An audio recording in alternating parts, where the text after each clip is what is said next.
And hello, everybody, and welcome to the Monkey Flip Podcast. This is going to be probably the worst episode of the Monkey Flip Podcast ever. At least 2/3 of us are fucking miserable right now from the one chip challenge. The show must go on. So we're going to do it. We're just going to start right up. So the first thing that we wanted to talk about today was the Money in the Bank thing, which is they're kind of using the Money in the Bank contract. It's been stolen once. Last year there was a... Yeah, that's good. It's been like 2 hours, and it's still... I'm still miserable. It's like a heartburn that will not go away, and it's every time I breathe deeply, it's I don't know if it's from the chip or the milk, but either way. But they've been using the Money in the Bank. I mean, we've got matches for the Money in the Bank title. Big E had to win it from Corbin. Corbin stole it from him, and then didn't somebody else challenge for it? Not yet, no. Not yet? Okay, somebody else will before it's all over. Oh, I'm sure. That. And they're using it as a title now. Does anybody have an opinion on that one? I do, but I don't want to be the guy who just takes over and talks all the time.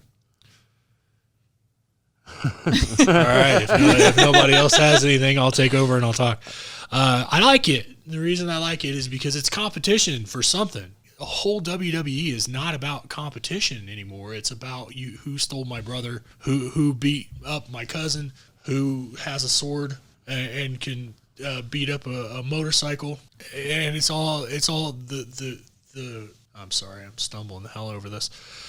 It needs to be about a competition, and if the Money in the Bank is there for the competition to happen, I'm for it. I want the winning to mean something or the losing to mean something. And if it's not going to be to elevate you in the hierarchy to make you a number one contender, then I want it to mean something, and it does. So I'm good with that. My only problem with it is that they have to fight so many people to get it. Most of the time, you're not going to have a Royal Rumble for the actual title. So even when you have the ladder matches where the actual championship belt is at the top of the ladder, you're only fighting one or two other people. You're not fighting as many people that are in Money in the Bank. So Big E won against 20? Is it 20? I want to say it's 20. I don't know how many people. What is it? The ladder? You're talking about the Money in the Bank match? Yeah. It's like 8. Yeah, I didn't think it was 20. It's 8. Seems like there was more people in. It's 8.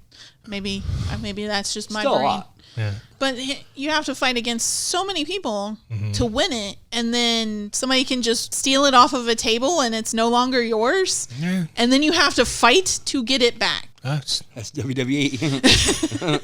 what do you want? I mean, they could do dumber storylines, like with dolls that stand up on their own or wink at you. I mean, They could do dumber. I mean, they are.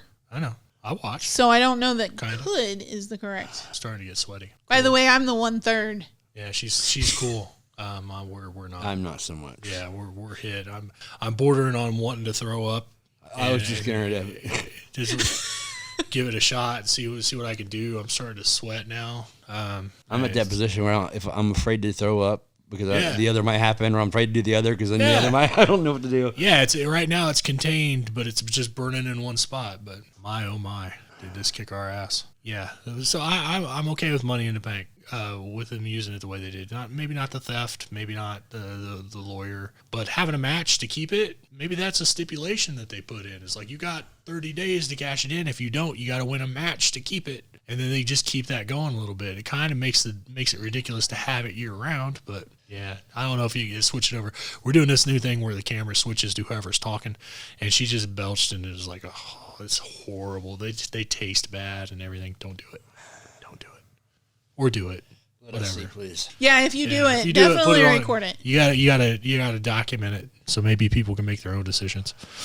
What was the thing with Money in the Bank the other night? I saw the Money in the Bank briefcase. Like Big E was holding it. He was dressed up as a janitor. He was laughing at Heyman because I think it's saying, I'm going to use this against Roman. I think that's what he was saying. And laughter is the new emotion that you're supposed to have. as we see every week, with people just laughing into the camera or at an opponent nonstop for no reason, hysterically, not even good laughs. Like Seth Rollins, he's got that laugh, and it seems like he's trying to rip off the $1 Million Man, and it's so bad. At least $1 Million Man looked like he was really laughing. You know, he's even Big E kind of looks like he's laughing. It's a creepy laugh, but the Rollins laugh is pathetic. It seemed like Sasha was trying to do a laugh to get over, but it was all like ha ha ha ha ha. You're like, what the fuck are you doing? And then Bailey with the laughing. It's almost like they decided to share that one. I really miss Bailey. What else we got?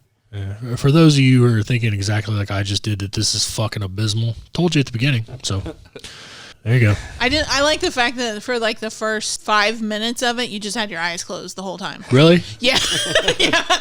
Sorry, because I'm really struggling. It's bad, and like I want to go lay down, but I know that's not going to be good. Yeah, I actually was like, this was not the one to focus in on the person talking, because you were just talking like this the whole time. Like eyes closed, just going about it. You can't really yeah, guys, we usually say that we really enjoy doing this for you.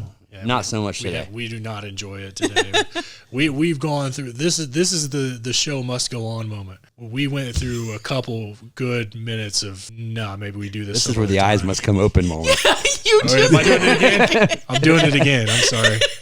So that's what I told you. We got hit. We're hit by that thing. So let's move off. Let's move off of WWE. Let's go to AEW. Jericho had there. I got my eyes closed again. Jericho has a match with MJF, and if he loses, he's going to retire. Do we think that he's really going to retire? Is he really going to go to announcing and not do in-ring stuff anymore? I think he's going on tour with his band. I think they're going to go on tour. I think that probably has something to do with this.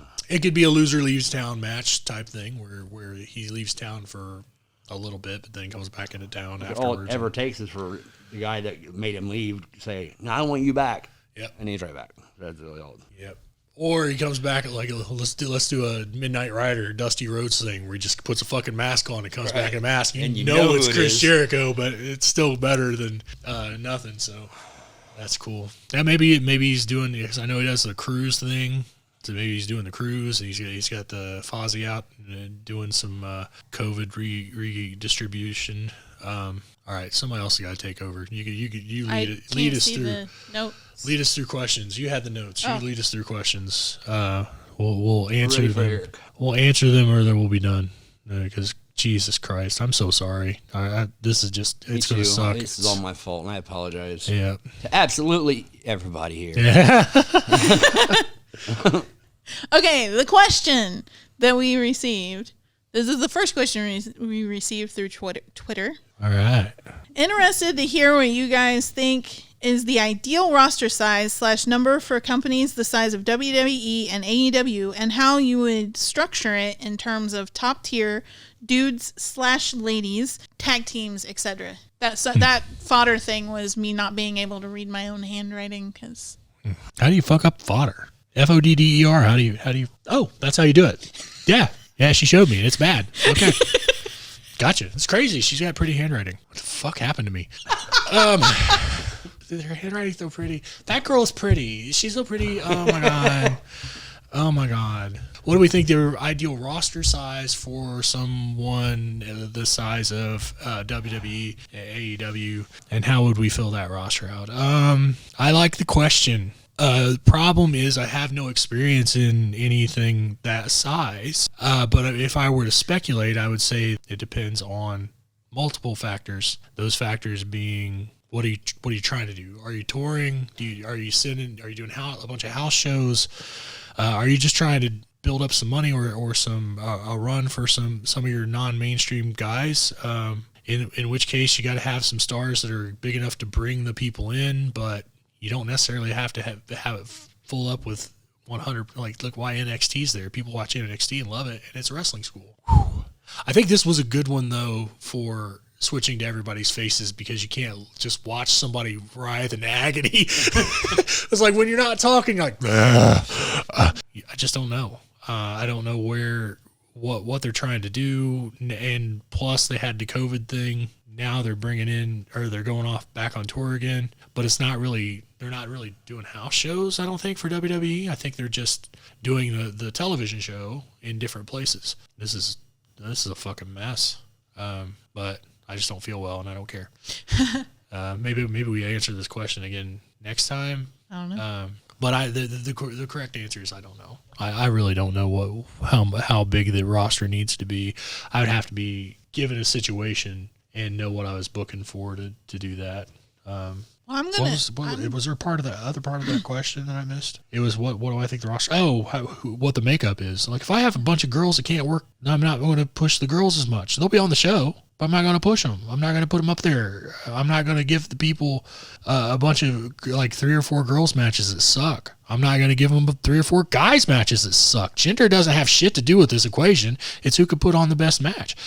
That's what, like the girls started taking over WrestleMania because they were the best thing on the fucking show. And it worked. So that's what you do. Like tag teams, perhaps if I know that the people would be hot for a tag team, I might throw in some tag team stuff. Really, it's just putting the finger on the pulse. If I were to just say book blindly and say, what am I going on with a mix? There'd be, I would say about, if I'm going 2 hours, I'd say about 6 matches, 3 intermission and 3. Then we'd have probably 3 out of those or 4 out of those would be single men's matches. And then depending on the talent that I had, a women's match and a tag team match. 4 men's matches, a women's match, and a tag team match. If I had a better quality of women wrestler, or if the women were going to be another draw for whatever reason, it may be a couple women's matches or even a women's tag team match to go in there and. Well, I'm gonna throw my opinion in. Okay. Just even though I've never booked a show. As a matter of fact, you should probably do the rest of the show. Like Rob is actually in the restroom right now, dealing with this. I'm rambling and going around in circle in an incoherent fashion, and you're probably going to be the most level-headed person to go. So you should just do the rest of the show. I'll just be over here with my eyes closed. Okay, so my thought on this, even though I've never booked a show, nor have I actually been booked on a show, is that you don't need to see the same people every week. I think that we are seeing Roman Reigns far too much on SmackDown and the pay-per-views. I just give him some time. Like, make your rosters big enough, and that's my point, is make your rosters big enough so you don't have to see the same people. It's not just Roman.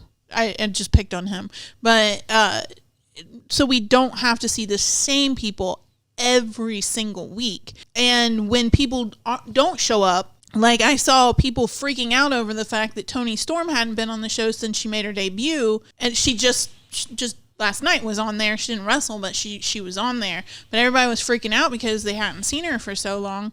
And maybe you don't freak out. Maybe, well, I haven't seen this person for the last 4 weeks, but it's because they're not supposed to be booked. They're only supposed to work once a month. And that thought process, I think, would help a lot. One, with fans especially with the WWE cuts, people are freaking out because everybody's getting cut from the roster, and somebody doesn't show up for 4 weeks, and you're like, oh my God, that person's next. That person's the one that's going to get cut next. But if we're only seeing people once every 4 weeks, we'll get used to it. And so the 8-man tags, you wouldn't need those if you're not putting all of those people on the show every week. You could use like a couple of them, and then the next week a couple more could come in and wrestle, and you don't have to have. That's my point, is I think that they're packing the shows so that fans can see every single wrestler every time, but I think that maybe spaces in between those might be helpful. So you're saying that as far as the visibility of someone on the show, it should be somewhere between Roman Reigns starting the show, Roman Reigns ending the show, and Brock Lesnar winning the title and absconding for 9 months. Somewhere in between there is probably the ideal spot for someone to be on the show. Because I remember, and Rob would remember this too if he weren't trying to puke his guts out right now. Well, there was a time when Hulk Hogan wouldn't even show up on the shows. He would just be pay-per-views and things like that, and you would get him for interviews, and you would get him little vignettes of him riding a motorcycle through a sea of people. and you would just be reminded of how majestic he was. Because at the time he was. I don't care what you think about him now. So if we had something like that, it's not like Brock gone, and then the people in Brock's corner are the ones that are being the mouthpiece for him not being anywhere around. Just like Hulk Hogan actually being like for two minutes on whatever show you're on, there's an interview with him and you're good. And back in the day, they used to run that shit. Like Hulk Hogan would do a 2-minute interview. You could see it on every segment WWE ever put on. The Saturday morning thing that was just clip show, and you'd end up with fucking Iron Mike Sharp wrestling Barry Horowitz for some reason. Tired of seeing Dominic and Ray. Sorry, I am. I don't care. I don't care that his dad. I don't care that they're teasing Dominic to do a heel turn on his dad because it's just fucking base. Anybody could write that. Yeah, but you've been thinking that for a really, really long time. Like you were thinking that back when Ray still had an eye. True. Was that the end of the question? Or do we have anything else? It was that was the end of that. Oh, how I would fill it out, and that basically I would have to look at what I had. So if I don't have the women, there's not going to be women's matches. If I don't have the men, there's not going to be men matches. I'll put another Glow on. That was good shit. Go back and watch it. The wrestling was abysmal, but Glow was good. Glow was amazing. It was my first wrestling, and I used to watch it with my aunt. Okay, I got a note here. It's dangerous wrestlers. This is a good topic, and I'm believing that the note comes from Nia Jax, which shouldn't be a surprise to anyone. She damn near dropped Charlotte Flair on her head, just threw her out haphazardly with not a care in the world. Somewhere around that match, we saw exchanges of blows. They were really, it looked like they were really intensely going at it. I'm good with that. Get in the ring, have the emotions, even throw the smacks. Because Nia Jax smacked the fuck out of Charlotte Flair like twice. While, didn't it? She was like, smack, like, look, bitch, I'll take you out. And cool. Yeah. That's good. But when you lift another person off the ground and throw them to the ground without caring for them, you're not doing what you're supposed to do as a professional wrestler. I don't give a fuck what the situation is. There's the people that can grab you from behind and just fucking toss you. We call those cement mixers. There's the people that throw the punches that are actually landing. They throw the clotheslines that are actually landing. They're throwing them with ill intent. They're the people that choke the shit out of you and just really closing off your throat and you can't breathe. And there's the people that bring over a chip that you eat that takes you out for the rest of the night. Those people, we need to be careful with those people. So what do you think about the Charlotte Nia thing? I mean, we can't know all of the things that were involved. To me, what it looked like it was one shot given, and Charlotte got pissed, so she gave it back a little bit, and Nia's like, Yeah. Nia knew she's bigger and stronger, and it went on for 7 or 8 minutes, so then it looked like a real fight. Yeah. And then it's right near the end. You can see they both kind of got together and was like, okay, we got to do this. Yeah, I can see where I can see where Charlotte was like, okay, let's do this thing. Get me in the freaking Samoan drop. And she jumped on top of her and tried to put herself in the Samoan drop to say, we got to go on. And then Nia was like, why are you fighting like this? We're fighting. And she's like, we got to do this. This is our job. we got to continue to do that. And it just made it abysmal. The whole match was ridiculous. It did. And when a wrestling match looks like a fight, it never looks good. Yeah. And that's what it looked like. It looked like a struggle between them two in there. Charlotte and Nia, they was empty. They weren't happy with each other. And you can always tell in the ring when that happens. Well, that's another thing that people were reacting to with Nia was the clothesline that she did to Rhea earlier in the same night. Too close to the ropes, yeah. Too close to the ropes, and it was goofy looking. And like her head, Rhea's head, like bounced off of the ropes. Yeah, well, that goes to the other thing they say about Nia is that she needs more training. The training would tell you, I can't close that person there. I need her to look at me and square up so she can come forward and I can hit her. Nia just ran and. See, I was trying to figure out if Nia clotheslined her too close, or if she wasn't close enough to the ropes and she was supposed to go over. That's what it looked like to me. It could have been, but she was too far away to go over. Could have been. Yeah, either way, it wasn't right. If the person given the move would be in charge of that, the person receiving the move, she could set that up by leaning. You'll see it all the time, and the ridiculous ones are where people just put their arms over the ropes and they lean back and they push the rope down and they just wait. Well, there's your damned if I do, damned if I don't. If they do this and wait, and this person takes a long time, it looks fucking stupid. If they do this and they don't get on it very well and somebody comes in and takes it, it's a delicate dance, but I never had a problem with it. So I don't know. Was I just that good? No. I think maybe that had a little bit to do with training. I think though picking somebody up and dropping them the way she did, it's nothing to do with training. That's ill intent, and that's not acceptable. My eyes are still open. I Occasionally. said still, like, kept them there. There's been 20 times we've looked at each other and laughed at you. I was You'll awake. see it when you go back and edit. I was awake the whole time. Oh, no, you were talking. We knew you were awake. He won't see us laughing at them, but he will see him. That's true. I'll just be like, oh, this is fucking compelling TV right here. Or YouTube, whatever you call it. The alliance in the three-way match between Priest, Sheamus, and Drew. Tell me more about that. What are you talking about? So there was a three-way match for Priest's title, which is, I believe, the U.S. Yes. Okay.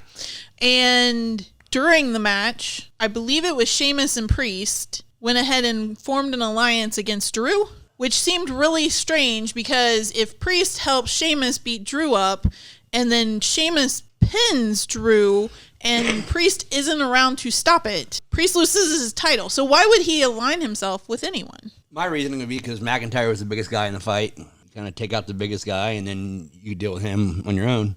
Get some help while you can. That would have been my thinking of it. I agree. It was.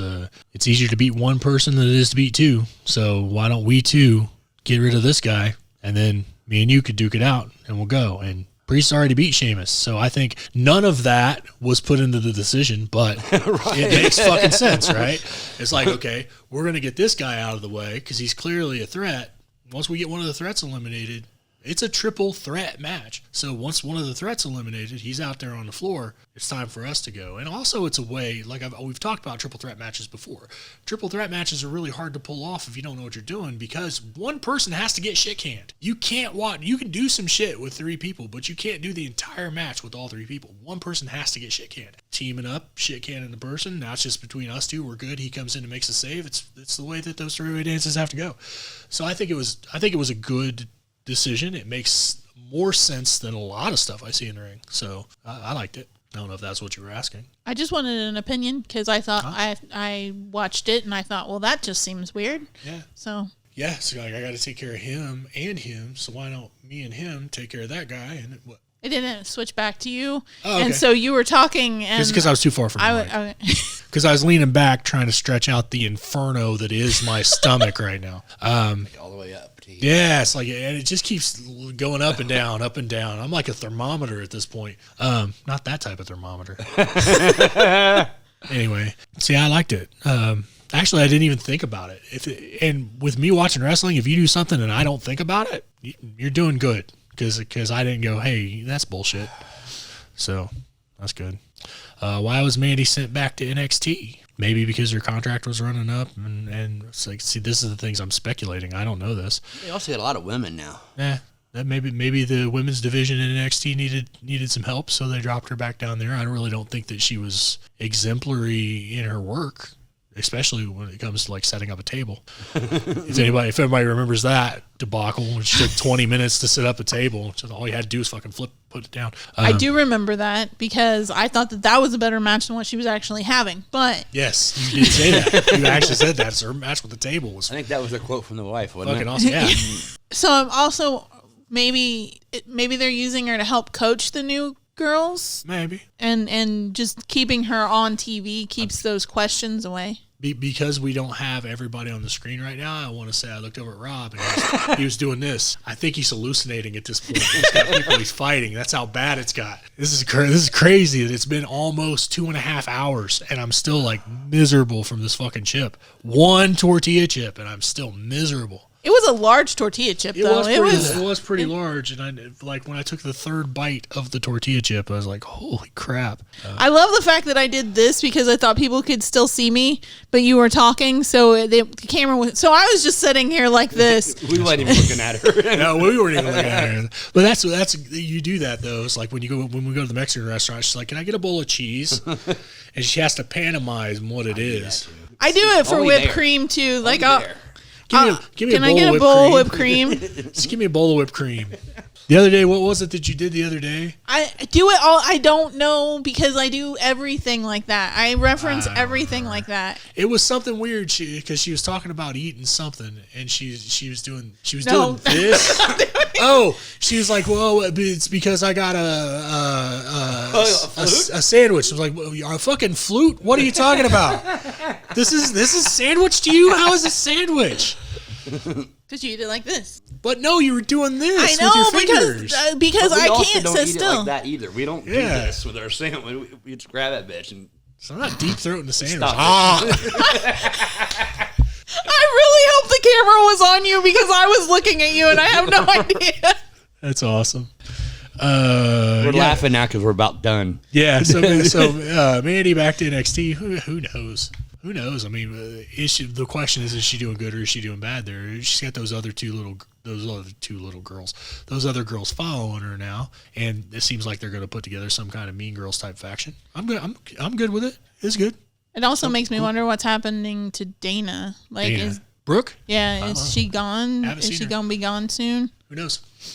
Or is she injured? I don't even know. She might be injured. Dana Brooke was actually the more talented wrestler of the two, in my opinion. Oh, okay. She doesn't want to say what she said. She does not want to be on camera. So this is the one good thing about doing the cameras this way. Sheila can show her true feelings and not have to find it. So yeah, don't know why Mandy went. I don't necessarily think it's a blow that she went. I'm not saying she was bad. I'm just not saying that she was exemplary. Where you were like, yes. I mean, her and Sonya would be a good thing again, but I don't think that's going to happen. Well, that's the other thing that I was wondering was maybe she spent so much time learning as a tag team. Maybe they sent her back member. to think of how to be a singles competitor. Yeah. Maybe. That's what that thing's there for, right? The next topic touches on something that is in one of my pet peeves of things that I think has to go in professional wrestling. Picture in picture. The question is, what are we supposed to pay attention to when wrestling goes into picture in picture? I know what they want us to pay attention to, but we're fucking not. I'm not. I can't do that. You put a bigger picture on one side and have the sound coming from it. I'm just watching that. Even when I'm trying to watch the wrestling, I'm just going to go to this. I mean, Every time. the best way, if you're thinking it's a way for your advertisers to get one over on your advertisers to still have your show so people can watch it, but then have their advertisements too, you're fucking wrong. You're doing great stuff for the advertisers because you're keeping me looking at the TV, and then Little Caesars comes up, and I'm like, pizza. Check that out. And now I'm watching the fucking Progressive commercial and not watching the wrestling at all. And also, I'm not missing anything. I know nothing's going to happen in the break. I will say that I know Orange Cassidy pinned whoever he was wrestling right as the break was ending. I think that was a mistake in timing. I don't think it was anything planned. I would really love it if they ended one of these matches during picture in picture. To throw us off. It would be right. We'd be like, oh shit. Yeah. And it's horrible. It's bad. You can't see anything. And it's even worse because they're not even picking good matches to go to picture in picture on. They've got a bad match. When I say they, I mean both organizations. You got a horrible match. It's not going to be any better 1/4 scale with no audio. What are you doing? It's just going to be bad. Just stop your picture in picture now and have picture in picture during the main event. Everybody wants to watch the main event. Yeah, or the first match. Some of these matches don't need to go 2 segments anyway. That's what I meant. Is there shitty? Anybody? Picture in picture? I pay attention to the commercial, especially when they start throwing like the Applebee's TikTok commercial up there. I can't keep my eyes off of that commercial. You don't even have to keep your eyes off of it. You start dancing the dance. I do start dancing the dance because I watch way too much stuff on TikTok. Sorry for. I mean, if you heard the exasperated. It was on camera. Okay, that was great. Oh, it's just horrible tasting. When you started to make the noise, it switched to your camera, and then caught you doing the tongue thing. Yeah. So what do you think about picture in picture? It's like, I don't fucking Everything know. you just said. It's just you, bro.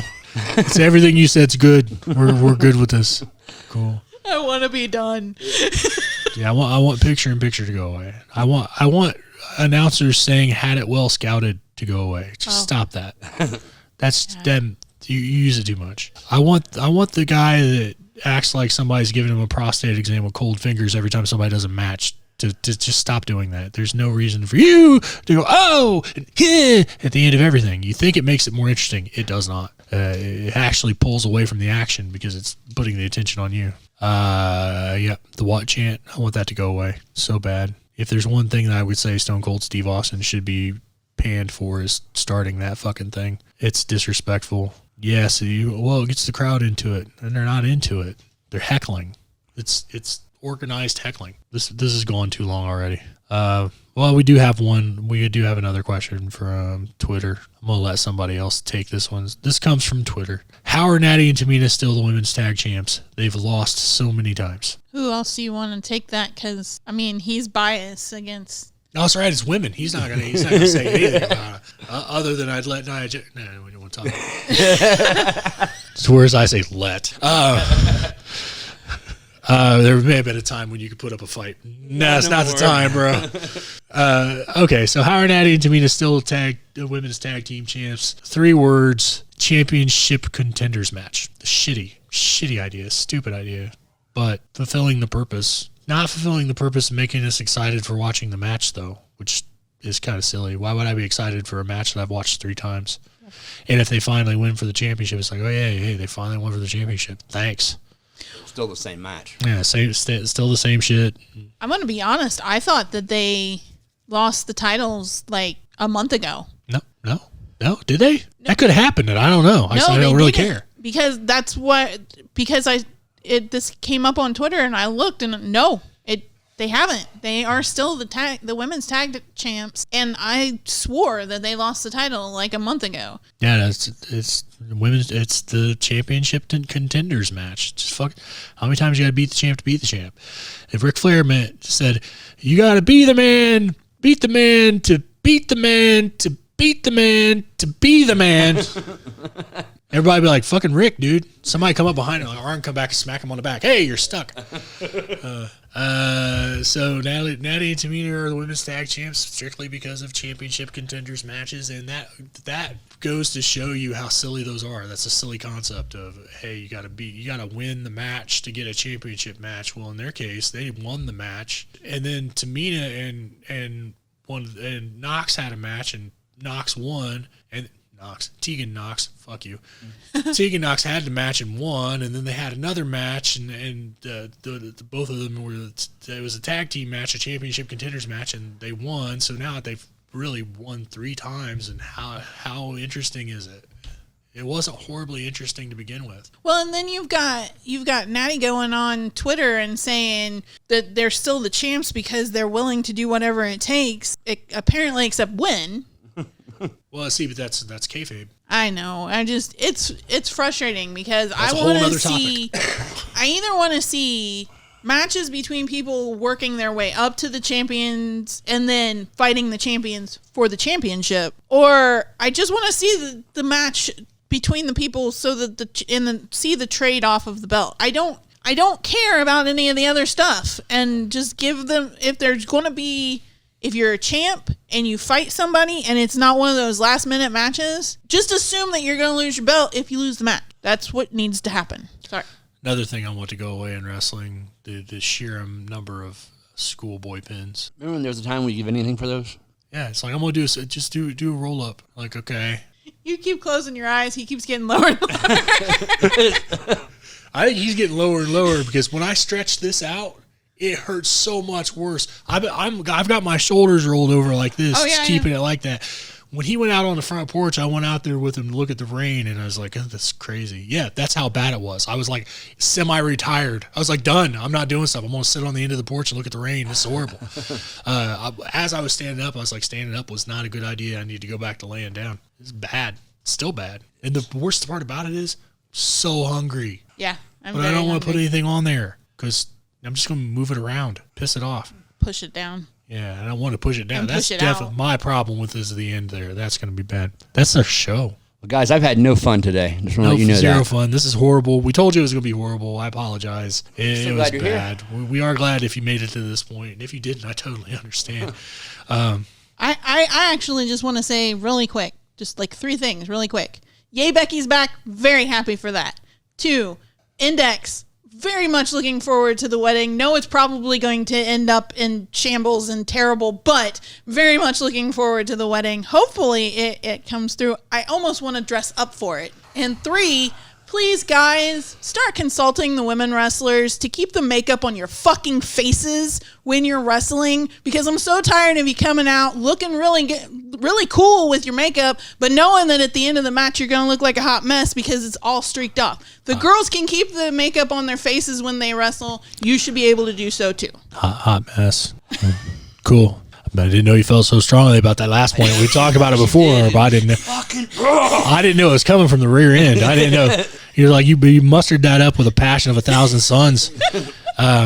Yeah, so like we were contemplating making a crowdsourcing fund for AEW wrestlers to get them the second half of their face paint. And then Sheila was like, I would just want them to use the finishing spray. Like, okay. So, yeah, we're done. Yeah, it was guys. Bad episode. We know this. If you would like to see when we put out a better episode, like and subscribe. Hit the little bell down there at the bottom. It'll send you an email or a notification when we make a new episode or any video we upload, like a stupid one chip challenge thing that's going to put us out for the rest of the day. And at least you might get some fun out of some things we recorded today. By the way, this is a lie. Oh yeah, it's a lie. Yeah, it destroyed me. I did not destroy it. I got one myself. It was everybody here got one, and I'm going to it's hit. You're supposed to wait an hour before you take a drink to beat this challenge. I didn't even last a minute. I lasted long enough to where I wasn't the last one drinking. There you go. That's all I did. And that works. I drank just to get the nasty taste out of my mouth. Sorry, but I had to get the taste out of my mouth. All right, thanks everybody. We'll see you next time. See you guys.